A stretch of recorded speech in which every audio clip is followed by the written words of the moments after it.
Ready? No, we're going now. Okay. Just If you clap, you're in the middle. touch anything. Okay, this is script one. We're Are rolling. we speeding? The sound is speeding. Alright. Cameras are speeding. Edgar's the king. Okay. This is the sealed book, Beware of Tomorrow. Clap. Oh, That's probably plenty of it. We'll find out. just keep going. T did it. Yeah. Welcome to the Midnight Players program, where we. What? I'm missing my first page. Oh my god. So I just had. Did you maybe just mix them up? Oh yeah, that's flipped over. My bad. All right. Here I go again. Run it back.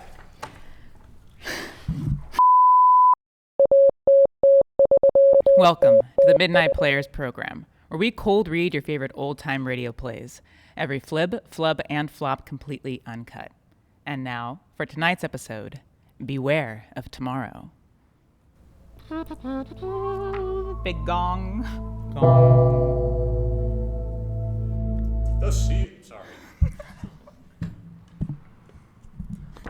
The sealed book.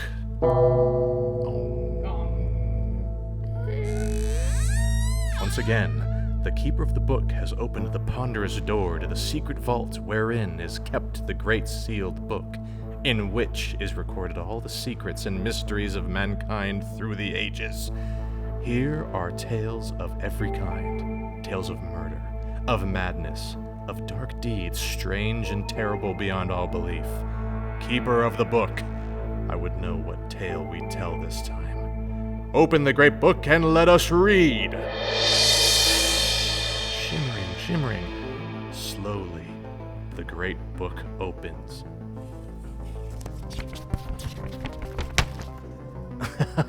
One by one, the keeper of the book turns the pages. And stops. I'm pleased. The strange story of a scientist who delved into the unknown with frightening results. A tale titled, Beware of Tomorrow. Our story begins as Sheriff Ramsey brings his car to a stop in front of an old mansion in a desolate section of New England. A young man gets out of the car and speaks to the sheriff.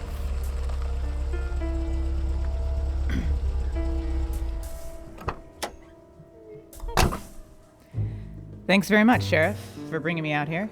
That's quite all right, young feller. Do you know Professor Clark, the man that lives in this old mansion?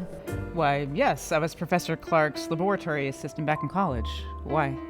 Well, there's been some talk in town of running him and that woman of his, that Barton lady, right out of the county. But what has anybody got against the professor? Why, there isn't a milder man in the world. Well, maybe so, but folks has got wind of what happened at the state penitentiary over in Hillvale last year. Sheriff, you're talking in riddles. What did happen?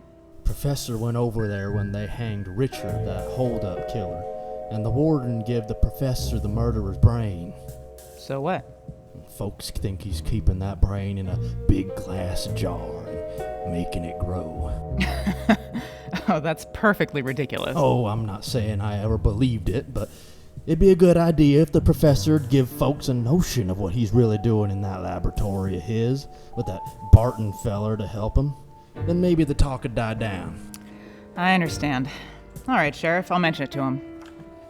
Well then, I'll be getting on. Good night, young feller. Good night.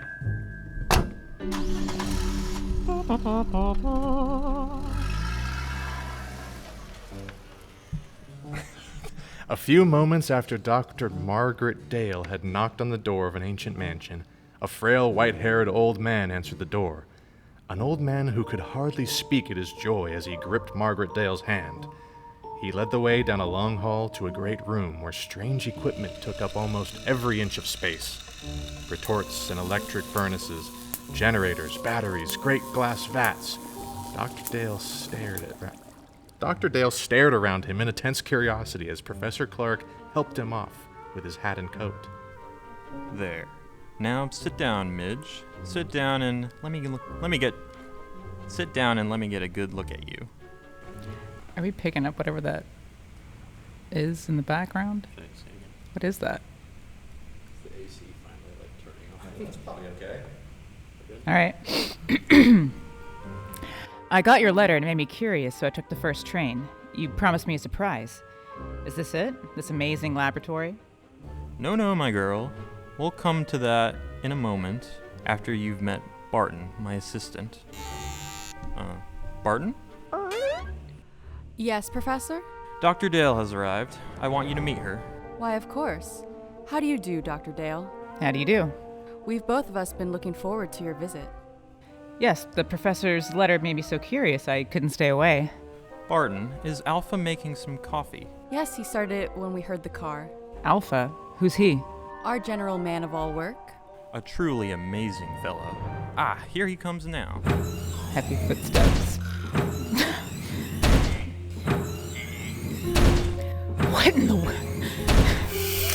What in the world?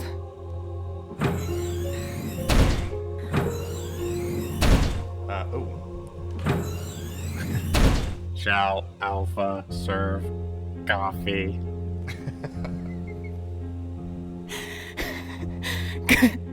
Good heavens! I said you'd be surprised, Midge. He's not human. He's a machine. A robot. Yes, my girl, an artificial man made from metal and synthetic brain tissue. A machine man? But walking and talking. He's not very pretty, but then the professor was mostly interested in making sure he'd work. Well, he must weigh a ton. No, only about 300 pounds.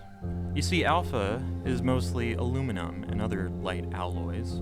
Inside his aluminum plates are some new batteries I've devised. Together with miles of fine silver wire and a dozen electric motors to give you only the highlights. Shall Alpha serve coffee now? Yes, Alpha, put it on this table here and pour a cup for Dr. Dale. Alpha, do so.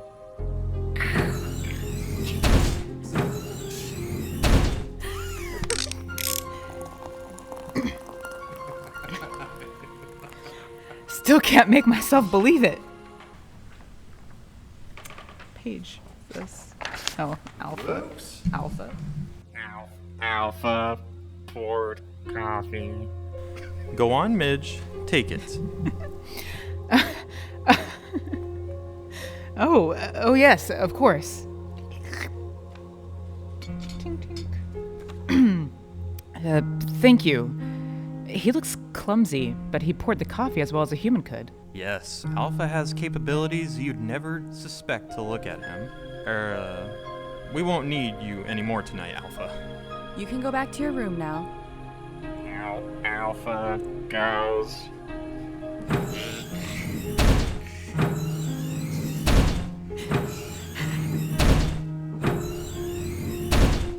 Barton. Shit, where am I? Okay. Sorry, I was reading ahead. Be sure to switch off your batteries. They're going to need recharging tomorrow. Alpha understands.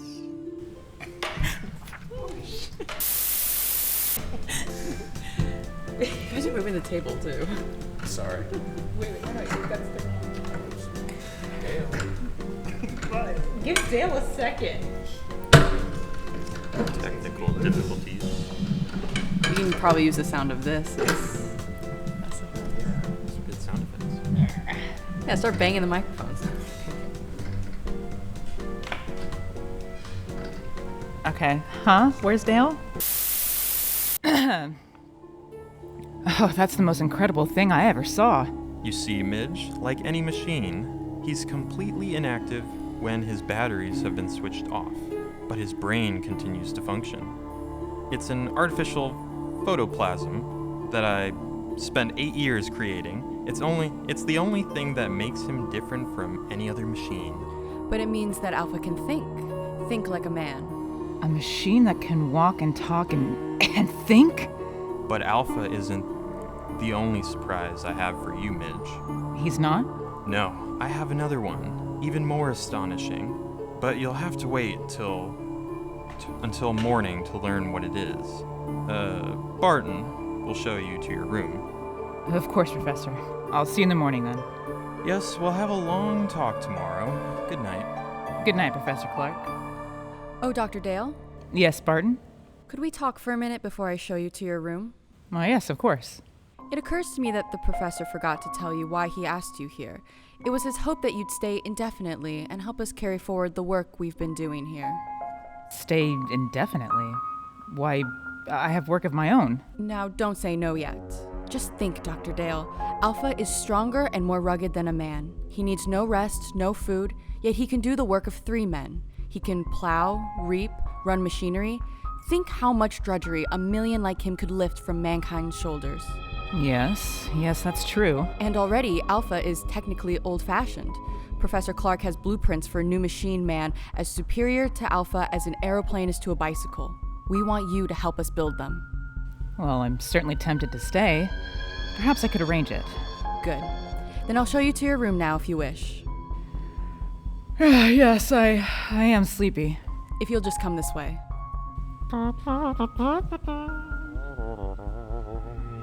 Her mind in a whirl of amazement. Dr. Dale retired and finally fell into an uneasy sleep. How long she had slept she did not know, when abruptly she woke with a scream ringing in her ears. Ah! Help! Midge! Help me, please! And me. The cry came from downstairs. Dr. Dale leaped from her bed and raced down to the lower hall. Midge! Help me, please! Help! Blood-curdling death scream. Scream, Miles. Blood-curdling. In the lower hall, she found Barton hammering on a heavy door of the laboratory.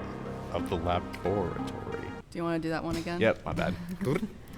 In the lower hall, she found Barton hammering on the heavy door of the laboratory. Professor Clark? Professor Clark, what's wrong? Oh yeah, sorry. Barton, what happened? Professor Clark, I heard him call for help. The door's locked. You've got to break it down. Yes, come, put your shoulders beside mine. Right. Are you ready? Ready. Then shove! Once again! All right, once more! There! Professor Clark, where are you? Professor Clark? He's not here. Yes, he's here, lying on the floor beside the window. He's been murdered! It was Alpha. It must have been. No one else could have done it. Where's Alpha? The window, it's open. He went out that way. We've got to go after him. I'm afraid it's hopeless. At night in these woods, we couldn't possibly find him. No, you're right, of course. It'll be morning soon. Then I think he'll come back. He knows that he can only go for a few more hours before his batteries must be recharged. But, Barton, why did he kill the man who created him? The professor has been thinking of destroying Alpha because he's now technically out of date. Perhaps that's the reason Alpha killed him. Poor Professor Clark. We'll have to notify the police. There's only the sheriff. In any case, I think we should wait until morning and then report the professor's death as an accident. An accident? Yes. If the authorities learn the truth, our research may be stopped. And when Professor Clark has achieved so much, can we let it go for nothing? Why, no. No, of course not. Dr. Dale, we must carry on his work for him. Yes, that's what he would want. Then you will help me to continue it? You'll stay? Yes, I'll stay. Suspicious as fuck. Greatly upset by Professor Clark's tragic death, Dr. Dale returned to bed and at last fell again into an uneasy sleep. A sleep in which she was haunted by dreams of Alpha, the metal monster Professor Clark had created. When she awoke, the sun was shining and she could hear Barton moving about downstairs. She dressed and went down to find Barton getting breakfast ready.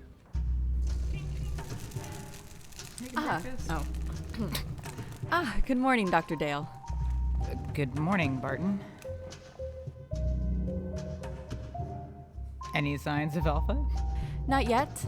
I thought that while you ate, I might outline some of the problems facing us. Yes, that's a good idea. You see, though Alpha's brain is of synthetic protoplasm, it is not completely artificial. I was wondering about that. Sheriff Ramsey mentioned that the professor had secured a human brain from an executed killer, yes. The professor found that to give life to his artificial brain tissue, it was necessary to add a small amount of tissue from a real brain. I see. The real tissue gave life to the rest, of course. Yes, but in this instance, it may have tainted Alpha's brain. I'm gonna redo that. Yes, but in this instance, it may have tainted Alpha's brain with the murderous impulse of a killer. Sounds perfectly plausible. So our first problem will be to obtain untainted brain tissues to blend with the artificial tissues we will make according to the professor's formula. Well, that should give us no trouble. I can get what we need through the research laboratories with which I'm connected. Then that solves our worst problem. The rest will be matters of detail. Fortunately, there's enough equipment here to build a dozen or so robots. Like Alpha, you mean? No, indeed. The far more advanced type Professor Clark was perfecting. Oh, if you finished your breakfast, I have something to show you. Yes, I'm through. I don't feel much like eating after last night. Then come with me to the laboratory and I'll show you the second surprise that Professor Clark had in store for you. Ah, here we are. Now, what I'm going to show you is in this box. No, not another robot. Yes, a second mechanical person the professor built a few months ago. This one, though, was a failure. You mean it wouldn't work? It worked too well. I don't follow. It was too intelligent. Professor Clark called it Beta, and Beta's brain power was greater than that of any human scientist who ever lived. But Beta was insane. Good heavens! She represented, however, a tremendous technical advance. Look! Why, it looks exactly like a human being. Yes, Professor Clark used me for a model when he built Beta. It's an excellent likeness. Touch the face, Doctor. All right. It feels smooth and rubbery, with a hard surface underneath. The surface is a new plastic Professor Clark developed with which he could imitate exactly the appearance of human skin. Underneath is an aluminum body on which the plastic was baked. I see. Beta's hair, eyes, and teeth are all artificial too, but she walked and talked and acted so much like a human being that no man alive would have guessed her secret. No, he would have fooled me completely. Did you say she was insane? From the human viewpoint, yes. She considered herself superior to the human race. With her enormous brain power, she intended to make herself ruler of the world.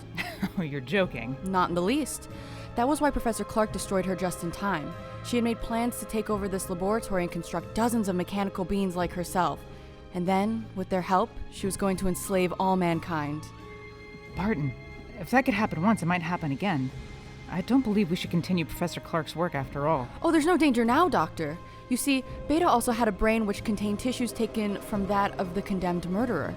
But we will select the brain tissues we use from the highest types that are available. Well, in any case, we must proceed with the utmost caution. Of course, Doctor.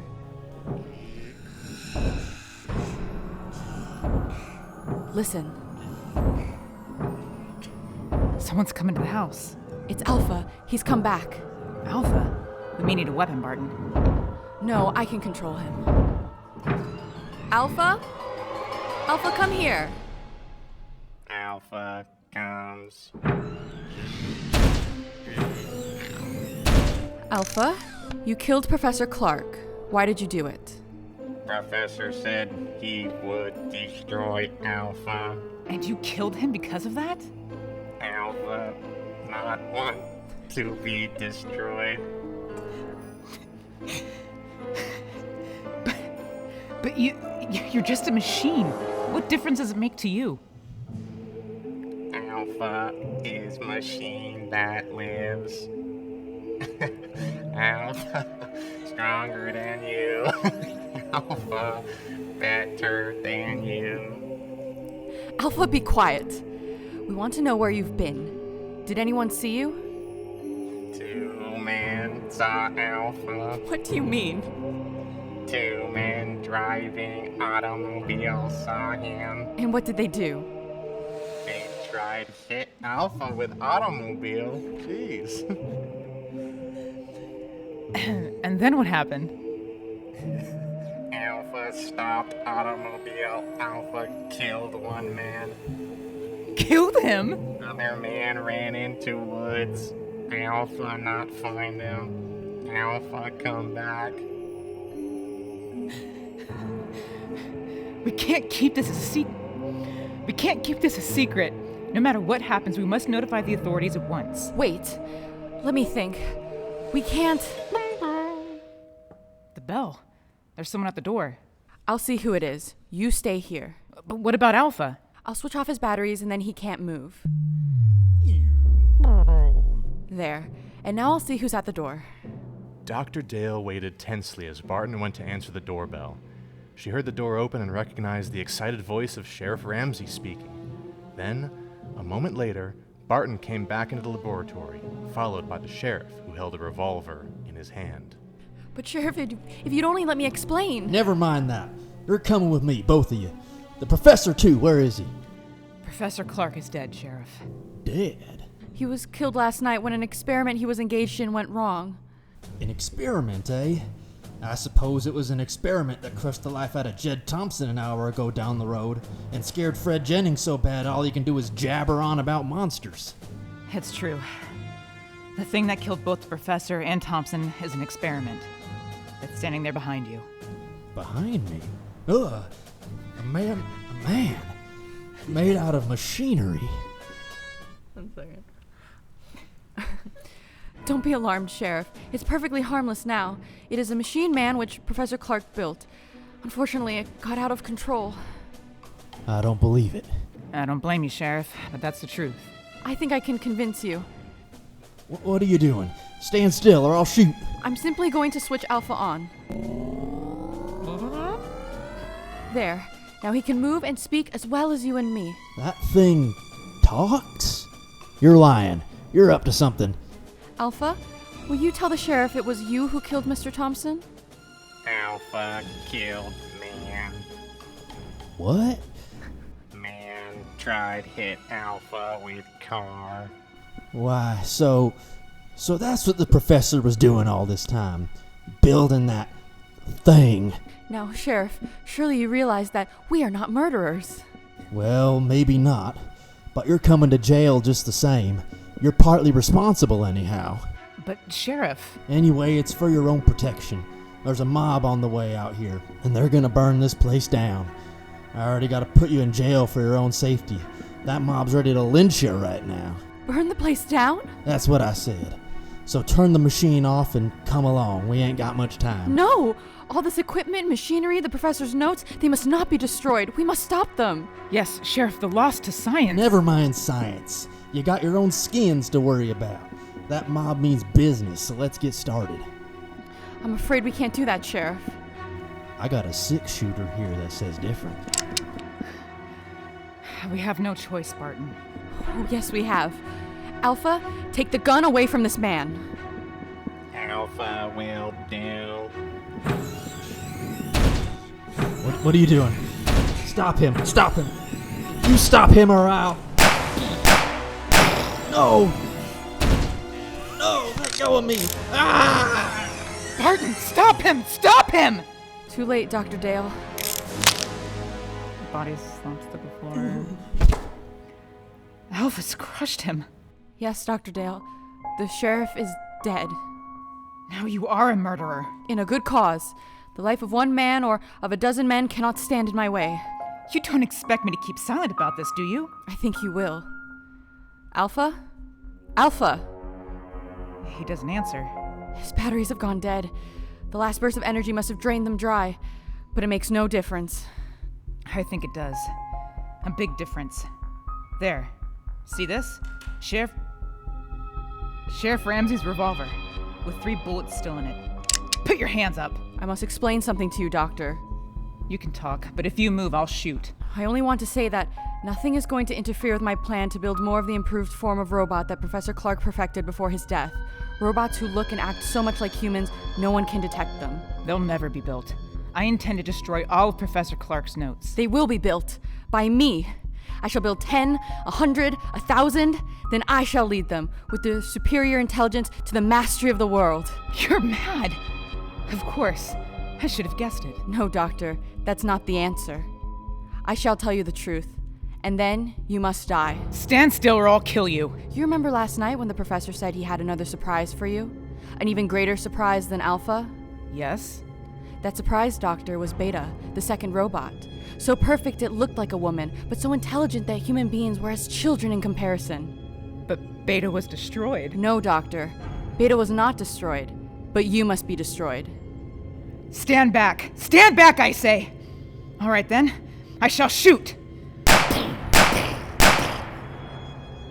And now, Doctor, your bullets are gone. You weren't even hurt. Bullets cannot harm me. That's what I'm trying to tell you. Beta, the second robot, was not destroyed. But I saw him! Her. But I saw her! What you saw was only an initial attempt that failed. The real Beta still exists. You see, Doctor, I am Beta. You? Yes, I too am what you would call a mechanical being. And now, you must die. No! Stay away from me! Stay away! Ah! Oh my gosh! Shortly after Dr. Dale's murder, a fire swept through the old mansion, burning it to the ground. Till this day, the ruins are avoided by the locals, for cursed is the ground where evil has dwelt. Wow, that was crazy. Cast. Today's cast includes, this has been an All This TV production. Today's cast includes Miles Quinn as Dr. Clark, Tomas Ledesma as the Sheriff, and that's it. Cara Mackerline as Barton / Beta, Tiffany Villalobos as Dale, and Jared Picalny, me, as Alpha, and the narrator. This has been an All This TV production. Cutting! Turn the fan back on.